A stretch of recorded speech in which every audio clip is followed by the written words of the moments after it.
Well, good morning, everyone. It's so good to see each of you here in the house of the Lord. Let me ask you, if you will, to please stand out of reverence for the Word of God, and let's repeat together our theme verse for the year. You are good, and you do good. Teach me your statutes. Psalm 119:68. Thank you so much. You may be seated. This year we're trying to do an overview of the Bible. I've titled the whole series, The Great Rescue, the Bible and Being Found by God. And we've made our way through a big portion of the Bible. We're entering into now the final segment of the Old Testament. The Old Testament are the books that were written before Jesus was born. And then the New Testament is books that were written, obviously, after Jesus was born. So in the Old Testament, we are in the final section of books that comprise the Old Testament, at least the way we have them arranged. Jews have their Bible arranged in, the books are the same, but they arrange them in different order. But anyway, ours are more, I think, thematically arranged. So we've talked about the books of Moses, and then the historical books, and then the poetry and wisdom books. And now we're in this final section of books we call the prophets. And I think before we dive any further into the prophets, I need to talk a little bit about what the nature of these books is. So the prophets are actually 17 books, and 5 are grouped together, and we generally call these the major prophets. That has more to do with the length of the book than with their importance. And then we have 12 that are shorter that kind of hang together, and we call those the minor prophets. But even the 5 major prophets, there's really only 4 of them that are, strictly speaking, books of prophecy. There's Isaiah, Jeremiah, Ezekiel, and Daniel. But right after Jeremiah, we have the book of Lamentations, which is actually poetry. It's a collection of 5 songs of lament that were written right after the fall of Jerusalem. And because ancient tradition attributes the writing of those laments to Jeremiah, we find it in our Bibles right after the book of Jeremiah. And it does fit very nicely right there. And then the minor prophets, in antiquity, they kind of arranged them and put them in the order they put them in. Some argue that there's kind of a thematic arrangement. But none of these are arranged chronologically. They're all over the place in terms of when they were written. But the 12 minor prophets could be fit on a single scroll, and they tended to be referred to as the book of the prophets. You know, the minor prophets, all 12 of these could be fit on one scroll. Now, when were the books of the prophets written? Well, it depends on when we date Joel. If we go with the earliest possible, and the reason I say that is the book of Joel doesn't have any real clear historical markers in the text, so it's a little hard to know exactly when it was that the book was written. But if we went with the early date for Joel, then the first book was written around 800 BC. So we're talking about 200 years after King David. We're talking about the period in history in which already the kingdoms have divided into a southern kingdom of Judah, a northern kingdom of Israel. And we know for sure that Amos, he gives us specific events that we can date. So Amos's prophecy is about 760 BC. So by that point, for sure, the Old Testament prophets begin writing. This would be, Amos is when Jeroboam II was king in the north and Uzziah was king in the south in Judah. So the prophets prophesied in either the northern kingdom of Israel or the southern kingdom of Judah. Now, because the northern kingdom was taken into exile by the Assyrians more than 100 years before Judah fell to Babylon, then Judah had a longer history. So there are more books that of prophets that wrote to Judah than books of prophets that wrote to Israel in the north. Because the prophets to Judah didn't only preach right up until Jerusalem fell to the Babylonians, they actually preached in exile in Babylon. Some of the books of Ezekiel was writing from exile in Babylon. And when they returned in 538 BC, there were prophets prophesying during the period of the return and the reconstruction. And we go all the way 100 years after the return in 538, we get down to Malachi, who's the last one to write in the prophets. He wrote around 433 BC. Now, from that point until Jesus comes, we have over 400 years in which there's no new prophecy, no new books of prophets. And we describe that as the period of silence. I am planning, I don't remember the dates off the top of my head, but in a few weeks here, I'll be taking 2 Saturdays, and I'm going to be doing some speaking where I will walk us through the history of what happened between the end of the prophets and the arrival of Jesus, and how things like who's Herod, where did he come from, all that kind of stuff. So I'll do that on Saturdays instead of taking our sermon slot to do that. Anyway, so all the way from about 800 or 760 BC to 433 BC, North Kingdom, South Kingdom, all the way to the return from exile and 100 years later. Now, what are these books like? Mostly, they're just collected sermons. Some of them have some narrative portions where they tell something of the events that are going on when the prophet is prophesying, but most of them have none of that. It's just a sermon and then another sermon and then another sermon. And they call them oracles. But basically, the prophets were the preachers of the Old Testament period. We had kings, we had priests who were ministering in the temple. The prophets, sometimes they would be priests, but the prophets would be interpreting the scriptures and applying them to the life of Israel or Judah at the moment. In that sense, they're very similar to what we have in our worship today. We normally, as part of our worship, have somebody up here who takes a portion of Scripture and tries to understand it and apply it to our lives today. That's exactly what the prophets of the Old Testament were doing. They were taking the books of Moses, the covenant of the law that God had given, and they were applying the principles. And the covenant of the law laid out blessings and curses for the people of Israel if they obeyed what they had committed to obey and kept the covenant, and if they disobeyed. And the prophets would apply those principles to their day and point out where they were not doing what they had told God they were going to do and what the consequences of that would be, and also encouraging them about the benefits of being close to God and obedient to God and how He will bless and enrich our lives if we will do that. So that's really what the prophets are about. So I would say to you, if you want to understand the prophets, before you start reading any of their books, figure out what was going on when they wrote. Figure out the historical setting in which they wrote. Was Assyria breathing down their neck? Some prophets were prophesying right after Assyria had taken over the northern kingdom of Israel, and they were threatening Judah, and they were coming around Jerusalem and threatening the people. And some of the prophets were prophesying in that moment of pressure. Well, that helps you understand the message if you know what's going on when he's delivering these sermons. So, all that to say, we really want to get a good grasp on what we're talking about. And part of the challenge is, I think there's in popular culture, I think, and sometimes sadly even in popular Christian culture, some misconceptions about biblical prophecy. For some people, if I were just to poll generally, a lot of people would say, if you said, what is prophecy? They would say it's predicting the future. God tells prophets things he's going to do before he does them, and that's what the prophets did. They told people what God was going to do in the future. And Or the prophets had some kind of supernatural insight and had access to information that could only be given by God and could not be derived any other way. And in many ways, in some people's minds, prophets are the biblical version of augurers. These pagans you would go to who can read the tea leaves or read the lines on your hand and tell you something about your future or something that's going to happen or, that kind of thing.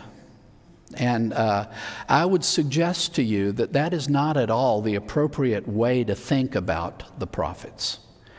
True, God would sometimes give messages that had to do with the future, and throughout the prophets, God is talking about this promise He's made to David of bringing a descendant of David who will establish an eternal kingdom of God. There are prophecies that talk about this, but that is not the bulk of what we find in the books of the prophets. Most of their messages are about what is going on in their day and what they need to do to turn from sin and turn to God, and the blessings that will come if they do that, and the terrible consequences that will come if they don't. So, having said that, I think the passage I'm going to look at today helps cement, for me at least, it helped me cement what the proper approach to prophecy in general should be. And hopefully it'll be useful to you as well. So we're looking in the book of Jeremiah. I've titled the message, Prophecy as Dialogue. And we're in Jeremiah chapter 18. We're going to look at the first 10 verses. So let's start with verse 1. The word that came to Jeremiah from Yahweh saying, Arise and go down to the potter's house, and there I will have you hear my words. So I went down to the potter's house, and behold, he was working at the wheel. And the vessel he was making was spoiled in the potter's hand, and he went back and made it into another vessel, as was right in the potter's eyes to make. You will often find in the prophets object lessons, and they would often associate the message they had to give from God with some very tangible thing of daily life that people really understood, and it really helped people remember the message and commit it to memory. So God does that with Jeremiah. He tells him, go down to the potter's house, and I have something to tell you there. So he goes down to the potter's house. And the potter there is working at the wheel. It's interesting, that word in Hebrew is in the dual plural. In Hebrew, there was a way to construct the plural of something that was dual. And you would say that when something is plural, but it's only two things, like you would use it to talk about eyes or hands. And the reason that's a dual plural for wheel is the mechanism of how it worked. You would have one large stone wheel, an axis, and another large stone wheel connected. And then with your foot, you would spin the lower wheel, and the top one would spin, and you'd work the clay on the top one. So that's the nature of what he's describing, working on a wheel. A potter's wheel, and he's making a vessel, but for some reason, Jeremiah doesn't get into it, for some reason what he's making is spoiled. Maybe there's a lump in the clay, maybe the clay is too wet or too dry, something's off, and what he's trying to make doesn't work out. And instead of just taking that clay and throwing it away, the potter reshapes it into something else. He goes back to it, and he continues working on it and fashions something different than what he was originally going to make. And he does this because he decides, you know what, this will work better. So I'm going to do this instead of the original design.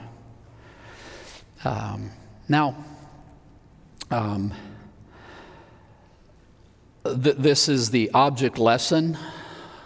Let's see what God has to say about it. Verse 5, Then the word of Yahweh came to me, saying, Can I not do to you as this potter has done, O house of Israel? Thus says Yahweh.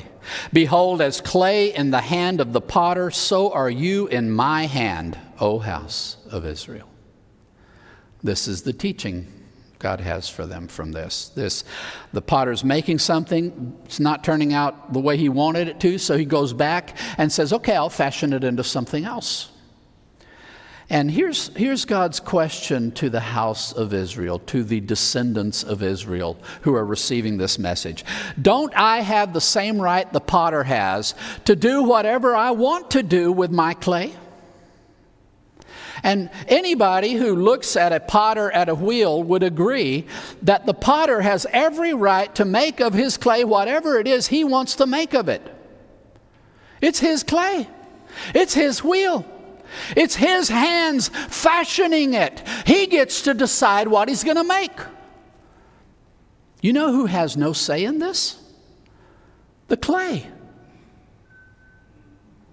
The clay is just there for the potter to shape into whatever he wants. And God says, this is our relationship, Israel.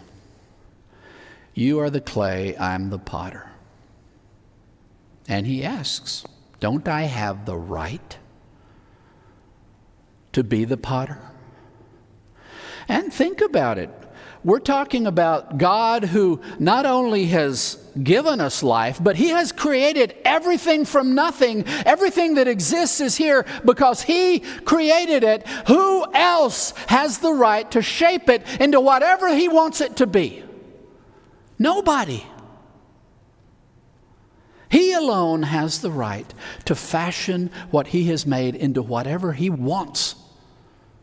It's his to do with as he pleases. We assume that anybody who's creating something has that authority and that right. If you're an artist and you're painting a canvas, you can paint what you want to paint. It's your painting.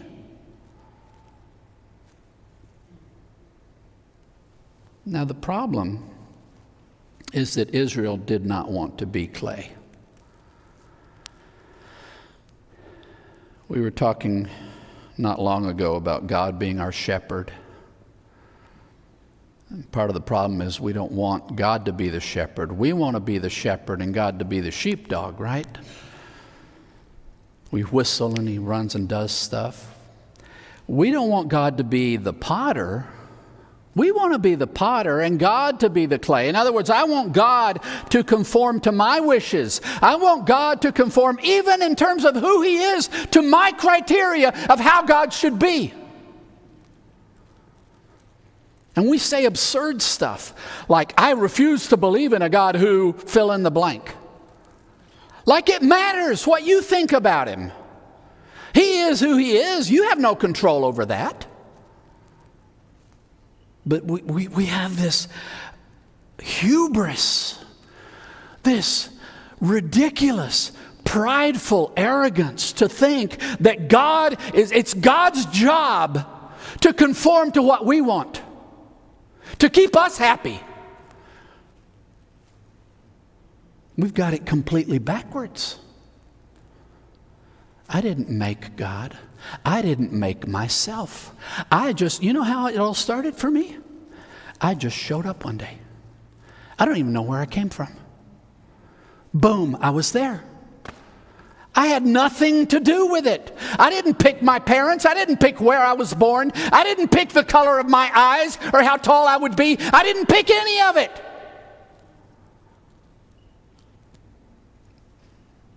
So God is the one who shapes and makes. And I am the clay. And God has every right to do what he wants with his clay. That's what God's telling Israel. Don't I have that right? Is it not my right to shape the clay any way I see fit? And the history of Israel is the history of God shaping a people for his purposes. Abraham was a nobody out in the middle of nowhere. When God showed up and said, go where I send you, and I've got a plan. I'm going to do something with you. And all Abraham did was, okay, I'll follow where you say. That was his contribution, was that he embraced the fact that he was clay. Where do you want me to go? Let's do it. And God did miraculous things with Abram. It wasn't Abram who came up with this grand plan. Let's bless all the families of the earth. I've got this wonderful, glorious vision of how we're going to address the problem of sin and death, the brokenness that is at the root of every human heart. Abraham had no clue. But God said, I'm going to use you. And God took his barren wife, who had in all her life never been able to conceive a single child, and waited until she was already in menopause, and then gave her Isaac. You think Abram made that happen? God fashioned this family. There wouldn't be an Israel if God had not made Isaac be born to begin with. And Isaac's child was also miraculous.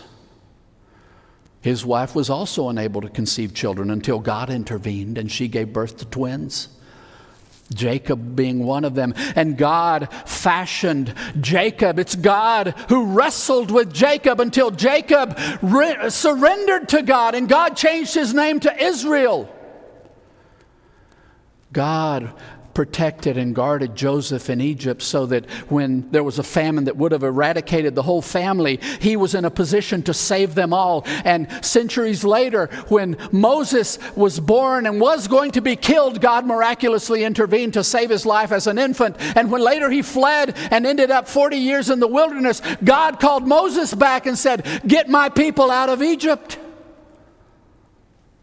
And the whole story of Israel is the story of God fashioning a people into his purposes. They were going to be his instrument to bring blessing to every family on earth. And God says to Israel, don't you get it? I'm the potter. You are the clay. And the only way you're going to achieve the significance and the importance for which I designed you is if you surrender to my work. We live in a society that rejects clayhood. We reject the very notion that anybody but me gets to shape who I am. And we are fiercely, arrogantly, stupidly independent about who I'm going to be and what I'm going to be. And I'm going to define every parameter of who I am and what I am. And woe on anybody who dares suggest different. And if God will conform to my plans for myself, then I'll have him. But otherwise, no thank you.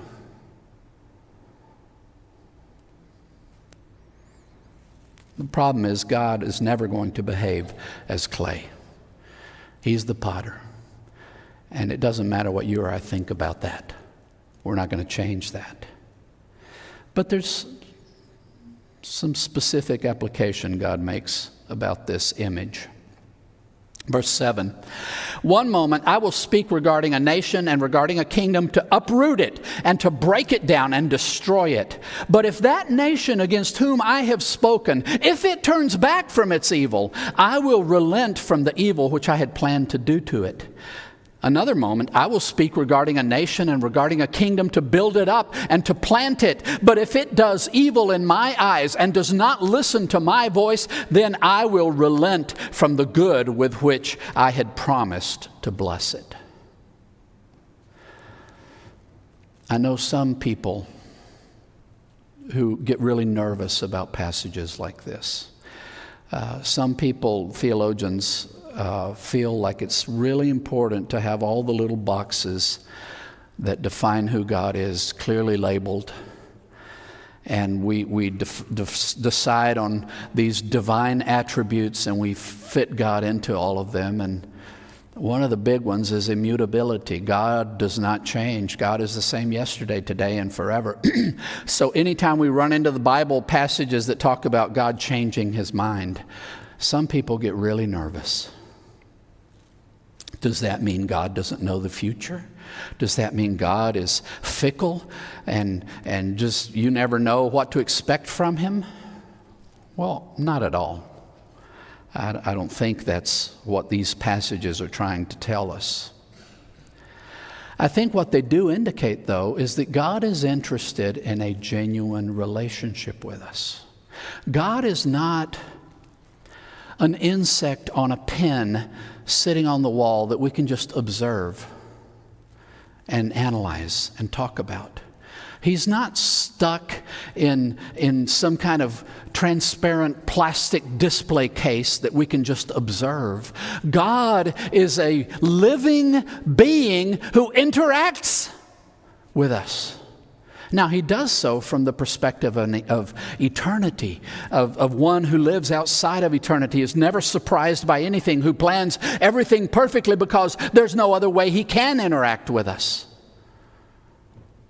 But what God is trying to tell us in passages like these is that how we respond to him has a real effect on what happens next. Because God is genuinely inviting us to relationship with him. Some people think the prophets are simply the town criers. God is sitting in his palace in heaven and he has some messages to deliver and he wants people to know, this is what I have to say. So he sends his prophets and they pull out the rolled up paper and just say, hear ye, this is what God's going to do. Boom, we're done. And that's the end of it. Is prophecy edict? Is that all it is? Just a communication of what God's going to do, and that's all there is to worry about. Just read it, that's what's going to happen, and that's all you have to think about it. Well, God is telling Jeremiah that that is not what the prophets were doing. They were not simply explaining, this is what God's going to do, deal with it. Every time God said something, what happened next depended on how people responded. So he says, I might send a message of destruction. The prophets are filled with these messages. The prophets constantly are warning of devastating destruction coming upon them. He said, I may tell a nation or a kingdom that I'm going to rip it out of the ground like a weed. I'm going to pull it up. I'm going to uproot it. I'm going to tear it apart. I'm going to destroy it. That is what I have planned and designed and reckoned I'm going to do. But if that nation I told this to says, wow, you know, God's right. I deserve to be destroyed. The stuff I'm doing, there's no reason God should have to put up with that. But you know what? I don't want to be that way. And if they turn back from their evil and they turn around and they turn back to God, God tells Jeremiah, I am going to relent. The word there is literally to regret, to change your view, to not do what I had already planned, what I had already reckoned I was going to do. God was going to bring something, and in Hebrew the word evil is similar to the word bad, you know. You can say something is bad as in evil, or you can just say I feel bad, right? So it has that nuance of distress or trouble or what we would call moral wickedness, that kind of thing. So if they turn from their evil in sense of the wickedness that they have been pursuing, then God will relent from the bad things he was going to bring upon them, the destruction and devastation he was going to bring. Same thing happens the other way. And this is another kind of message that the prophets often preached. They would preach glorious things God was going to do. God's going to do amazing, wonderful things. And God says, that might be the message that I'm giving. And I'm telling people, man, I'm going to build you up. I'm going to strengthen you. You're going to get stronger and better. I'm going to plant you so that you put down deep roots and you are stabilized and growing. That's what God intends to do because they are seeking him, because they are genuinely pursuing him, because they are surrendered to the work he is calling them to, and he is going to strengthen them in all that they're doing. But if people respond to this message with a sense of entitlement and laziness and say, oh, God's going to bless me, I guess I don't have to do anything else. I guess I'm done. I've arrived. And you stop everything you've been doing that God wanted to fortify and strengthen and establish. God says, I'm not going to do the good stuff with which I had promised to do good to it. I had intended and designed to do something good for you, but if your response to my declaration of intent is to completely turn around and go in the opposite direction, then I am not going to do what I was going to do. And it's not that God doesn't know the future. It's not that God is kind of making it up as he goes. It's that when God speaks to us, what we say back is going to make all the difference in how he proceeds. And God tells Jeremiah, we need to understand that is the nature of prophecy. Why is this important? Have you ever had somebody try to explain the end times to you with a chart that wraps halfway around a campus? You ever seen those? I've seen them. Why does that happen? I think it happens because of a misunderstanding of the nature of prophecy.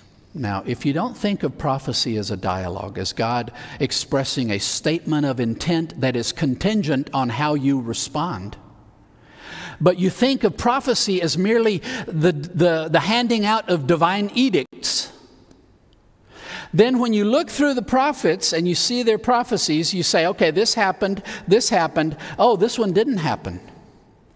So if that's your assumption, if every prophecy is simply something God says he's going to do and he's going to do it in period, then, and if it never seems to have happened, then you say, okay, well then obviously it just hasn't happened yet. And you start taking all this stuff from the prophets in the Old Testament and just throwing it to the end. Lobbing it over the whole New Testament to the far end of the Bible.